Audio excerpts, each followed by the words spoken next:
Sunday, bayang karlista, nagbabalik na naman po ako. si Kida Bata, no, para magbigay ng giya ngayong araw ng linggo, December 10, 2023 at Piltobo Cup ngayon. Ngayong araw ng linggo, meron silang 12 races, no, na inihanda, no, para sa atin. No bearing pa rin po ang karera ngayong araw ng linggo hanggang katapusan ng December. So, expect talaga natin mga dihado. Katulad kagabi, kamusta na yung mga karera nyo kahapon? Yun nga, dalawang dihado ang bumulaga sa atin. Yung isa si Bantay Sarado, na pagmamayari ni Vice Gov Sandy Javier. At saka yung last race, yung race number 9, na si Aliana, na super dihado rin. So, yun nga, medyo talagang malaking binigay. Peak 5 nga, 680,000 binigay. Tapos yung take all first set, kalahating milyon ang binigay. No? May mga liyamado pang nanalo nun. So, expect talaga natin yung mga malalaking dividendo. Mula ngayong araw na to hanggang katapusan. Siguradong may mga lalabas na mga mumu. Ganun. So yan, ang start ng karera natin ngayong araw ng linggo, 1:30 ng hapon. So batiin ko lang din si Jackie Boji Henson, yan. Happy birthday. At kagabi nga nandun kami, ginawa yung birthday niya sa Tipsy Horses OTB. Yan, pag ni Mr. E.S. De Jesus, Jackie E.S. De Jesus, siya yung doon, partially nag-aasikaso, no, si Jackie E.S. De Jesus diyan sa General Trias, Cavite. At naging masaya naman yung birthday ni Boji. So happy birthday Boji Henson, na mapagpanalo ka pa ng marami at saka mga stakes winner. Yan. At na-meet ko rin sila Jackie Eco, yan, sila J.G. Serrano, sila O'Neil Cortez, at yung mga iba pang jockeys tulad nila Ace Aguila. Yan. Yeah, happy birthday Boji. Okay, start na tayo. Race number 1. Ang race number 1 natin, meron tayong 8 runners. Yan, class 4, 22 points to 27 points. Yan. First case ko rito, number 4, Chocolate Thunder, sa ni Jackie Ray M. Adona. Dito po ako lalagay. Alam niyo naman pagka ganitong mga stakes race, ganda lagi tinatakbo nitong Chocolate Thunder. At saka may inam po ito sa 1400, may 125 po ito dati. Pero tingin ko nandiyan pa rin po ang buti. Kaya siya ang first case ko. Ang second case ko yung number 7 na Off Shoulder, ang sa ni Jackie Christian L. Advincula, pag may-ari ng Maceda Stable. Si Off Shoulder, pag napahinga at natakbo, mainam din po. Pero itong race number 1, medyo alam niya na may mga panalo rito. Inclusion, yan, Noble Touch Wallop, may panalo yan, magandang kabayan. Si kasi may Boy Lollipop, may Kalucha sila, Prince Ice Kalucha niyan, guradong maghahagaran sa unahan yan. Kaya ang race number 1 ko, 4-7 ako, Chocolate Thunder at saka Off Shoulder. Ang race number 1 nga pa, Rancho Santa Rosa Trophy Race. I think lahat ng karera natin ngayong araw ng linggo, trophy race po yan. Tapos ng no bearing. Tapos nakita niyo naman mga added, no? Ang laki ng added, 50,000 sa winning owner. Yan. Pera pa yung mga regular na premyo. Okay, lipat na tayo sa race number 2, bayang karerista. Ang race number 2 natin, Pagcor Trophy Race. Yan, 2-year-old open. Yan, ito isa sa mga stakes race na mangyayaring ng araw ng linggo. Distance natin 1,200 meters. May 5 runners na tatakbo para sa race number 2. Dito ako sa number 2, Over Assuming, sa ni Jackie O'Neil Cortez. Si Over Assuming nung Kalidakis Rumimati na yan, segundo pesto na yan nung pagliko ng home stretch. At yun nga, inabot lang nila made for trophy yan. Pero may inam po yan, over assuming. Yan ang first case ko dyan. Tapos ang second case ko, yung number 3, Simply Jessie. Nasa kay ni Papa Auguste. Ito naman si Simply Jessie, meron pong nabate yan, 1.13 media. May mainam din, 25 media ang dating yan. So tingin ko may panalo din po talaga. Kaya para sa race number 2, ang pili ko, number 2, over assuming, at saka race number 3, Simply Jessie. May cover pala tayo nagaganapin sa December 9, ngayong sa araw ng Sabado. Carry over ang pick 6 sa winner take all. So good luck po sa pananaya. Siguro mas maganda kung magbakasan kayo. Doon lang siyempre sa kilalang tao na mapagkakatiwalaan para walang issue, no? At maganda siguro pagka ganung mas malaking chance sa manalo pagka may bakasan. Okay, lipat na po tayo sa race number 3. Ang race number 3 natin, Uno-Dos Corporation Trophy Race. Yan, class 5, 6 points to 10 points. Dito may 13 runners tayo. Tatakbo nga pala yung kabayo namin. Si Sweet Spot. Yan, sa tagal ng bakasyon, ngayon lang tatakbo. Tapos ang makakaharap pa, si Hombre. Yung Hombre, napakainam ngayon. Grabe. Nakaraan, 1.26 ang ginawa.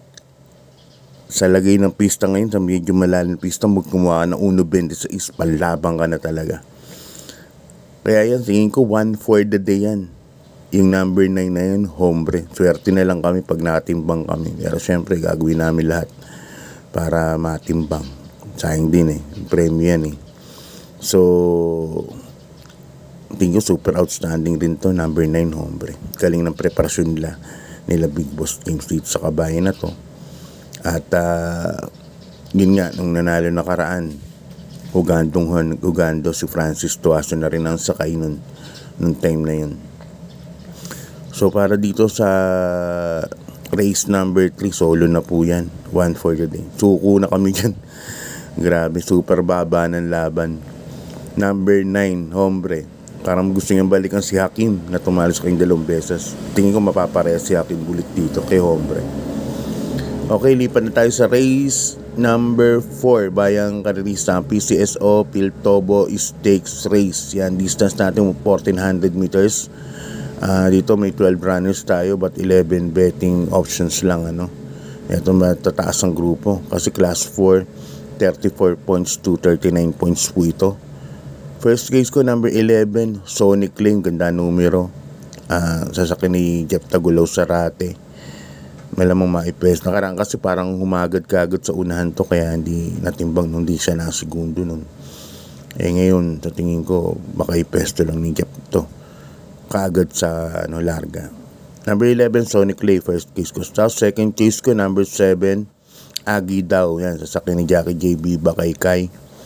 Si Agi Daw naman, parang bumaba ng konti ang laban ni Agi Daw. Kaya yan ang second case ko. Third case ko, number 2, Payrobel. Ito, nasa tingin ko, nasa pick na itong kabahay na to. Although nakaraan nanalo to, 57 kilograms din ang timbang niya, ni Payrobel. May buti po ito. Lalo na pag nauna, siguro nga, baka ipilit pa iuna to. Pag nauna kasi to, lalong matibay lumaban po. Yung number 2, Payrobel.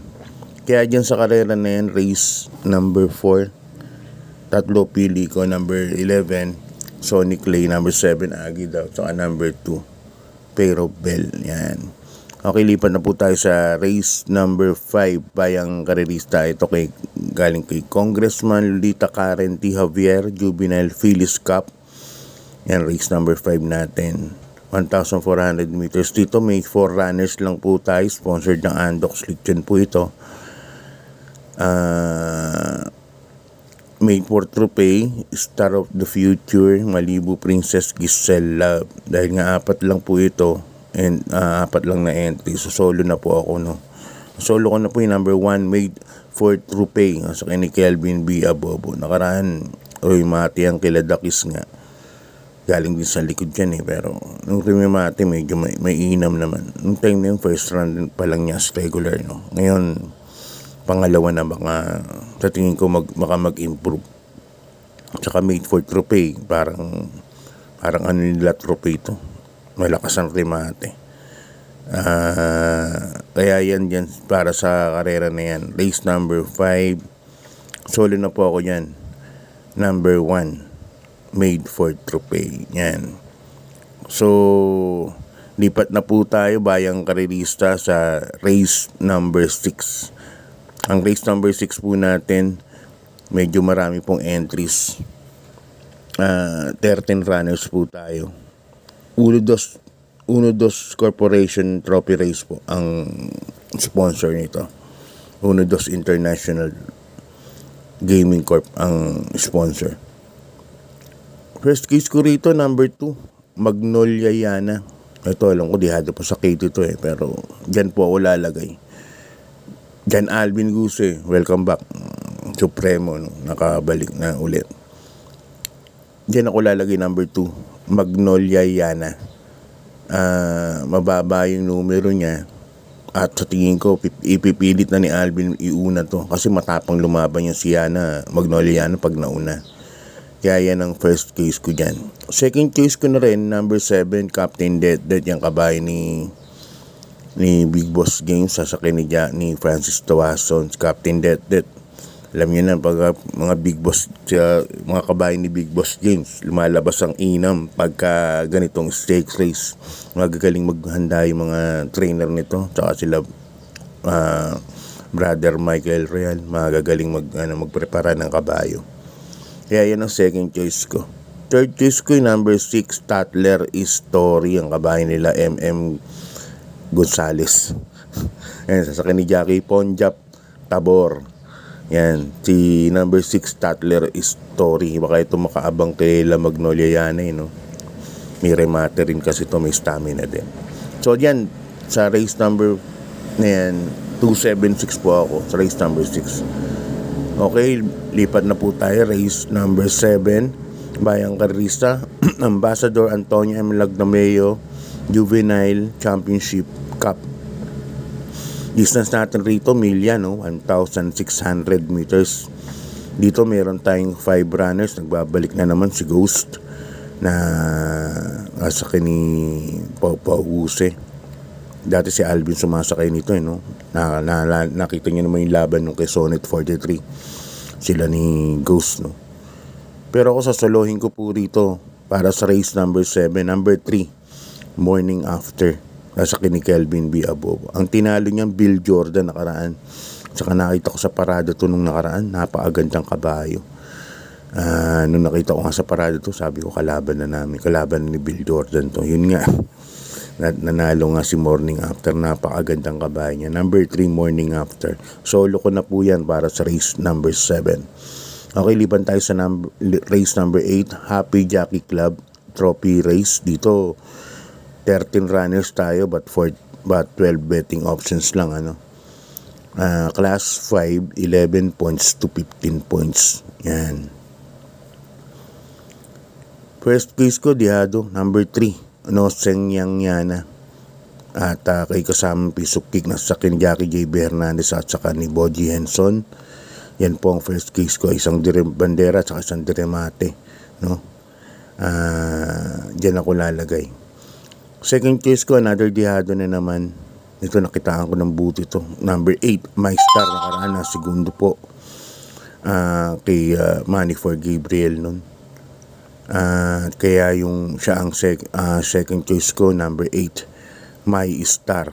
Sa akin ni Jackie Pati Ramos Dilema. Third case ko, number 11, Dugong Bughaw. Yung sasakyan ni si Espari Jr., 1400 meters ang karera. Alam niyo na Dugong Bughaw, parang sa mahabang distansya, nag-iinit na lang pag medyo nasa direkta na, no? Nasa diretsa na. So, yan ang mga pili ko. 3, 8, 11. Noseng Yang Yana, My Star, Dugong Bughaw para sa race number 8. Okay, lipat na tayo sa race number 9, Bayang Karista. Yan, kay Ma'am Louie Andesena Villanueva, Trophy Race. Rating base class 4, 22 points to 27 points split group. Distance natin 1,400 meters. Dito may 13 runners tayo, no? Pili ako number 9, Gintong Hari. Sasakyan na dyan Alvin Guse. Nanalo nakaraan to sa Marho. Yan din tinalo sila Amor Mi Amor. Napakainam nito si Gintong Hari. Lalo na pag nasa unahan na kagad. Magaling mainam na kabayo. Number 9, Gintong Hari. Sasakyan ni dyan Alvin Guse na, no? Second choice ko, number 11, Amor Mi Amor na sa ni Jackie Ray M. Adona. Alam ko ito yung nakalaban na karaan ni Gintong Hari, no? Si Amor Mi Amor. At susubok uli sila. Parang return bout uli. Tapos dito may dihado po ako sa karera na to. Imported number 5, Lucky Strike. Sa ni Jackie Ace Lara Aguila. Si Lucky Strike isang imported po yan. Naalala ko po nung nag-maiden yan. Tinali outstanding. Ang tiyempo niya 1 Gs. Kaya may inam po sa katawan yan. Imported na yan. Okay, lipat na po tayo sa race number 10. Bayang Karerista. Class 5. 5 points split group. Yan. Dito may 9 runners po tayo para sa race number 10. Ito ang DLTV Company Trophy Race. Yan. First case ko rito, mababa na talaga. Number 5, Silver Glow. Asa kay ni Jackie E.D. Lumagi. Yan, nagkabalik na naman si Jackie E.D. Lumagi. Yan ang first case ko. Masyado nang mababa tong kabayo na to dito. Tingin ko naman may asim pa yan, yung kabayo na yan. Kaya siya ang napipisil kong first case. Second case ko, number 2, Cool Mom. Nasa kay ni Jackie JB Bakaykay. Ito inabot lang ni Jawuto nung last run, no? Mga 3 weeks back. Si Cool Mom. Kaya yan ang second choice ko. Third choice ko, number 3, Regal. Yan, Berjo Mergalieta nasakay. Nakaraang bandera na po ito kila Himanshi, no? Baka ngayon mag-improve pa. So yan, lipat na tayo sa race number 11, Bayang Karerista Penultimate Race, Cool Summer Farm Trophy Race. Yan, dito may 11 runners tayo, class 4, rating base 16 points to 21 points. Yan, 11 runners tayo. First case ko, number 3, Jubilum. Yan, sa kay ni Jackie CB Ardonia. At number yung 3A Malita. Sa kay ni Francis Tuason. Yan ang first case ko dyan. Kahit na straight sa kay Uticus, is second choice ko lang si Uticus. Kasi naiinaman ako dyan kay Jubilum. Naiinaman talaga ako dyan sa number 3 na yan. Kaya yan ako lalagay as first case. Second case ko na rin si Uticus, syempre. Mainam din tinakbo ng Margo, nanalo at nagpadehado ng winner take all. Siya ang second choice ko. Tapos third choice ko, number 8, Isla Puting Bato. Ito mababa na rin po sa laban to sa kini Alison Pabilig, na panood ko yung last barrier niya. May inam na po yan. May inam pa rin siya. So para sa penultimate race, tatlo po ang pili ko. Number 3, Jubilum. Number 1, Uticus. Tapos third choice ko, yung puting kabayo rin. Number 8, Isla Puting Bato. So yan, kung may mga ibang kusanada ko sa karera na to, pwede kayo magdagdag, no? Kasi penultimate race to para sa winner take all. Okay, lipat tayo sa last race. Bayang Karerista. Dito meron tayong full gate, no? 14 runners but 11 betting option lang tayo rito. Ito ang Silver Bullet Production Corp and Stock Farm ESC Stock Farm Inc. Trophy Race. Yan, 14 runners tayo. May 3 couple entry po tayo dito. Dito parang nalalamangan po ako sobra. Sa number 1, Daily Burn. Yan, sasakin ni dyan Alvin Guse.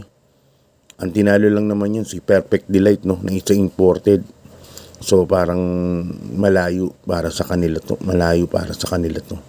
Yung number 1 na to, Daily Burn. Kaya last race, solo ko na po yan. Number 1, Daily Burn. Isang imported po yan, napakainam.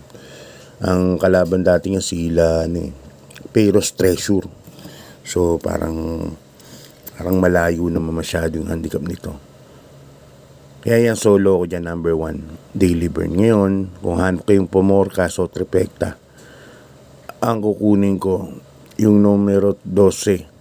Full Combat Order. Yan, pwede yan. Diversity, pwede po yan. Saka si Uncle Vines yan. Yan ang mga pwedeng Pomorcas dyan. Para sa numero 1 na yan, Daily Burn.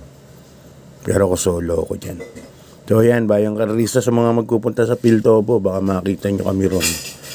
Pupunta kami bukas. Pupunta kami araw ng linggo sa Piltobo kasi nga may tatakbo ng kabayo. Pero titignan ko lang kasi kung ano ipe-perform ng kabayo ko.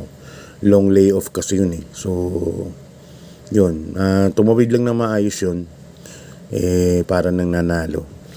So hanggang dito lang bayang karisa. God bless po, good luck po sa pangangarera at maraming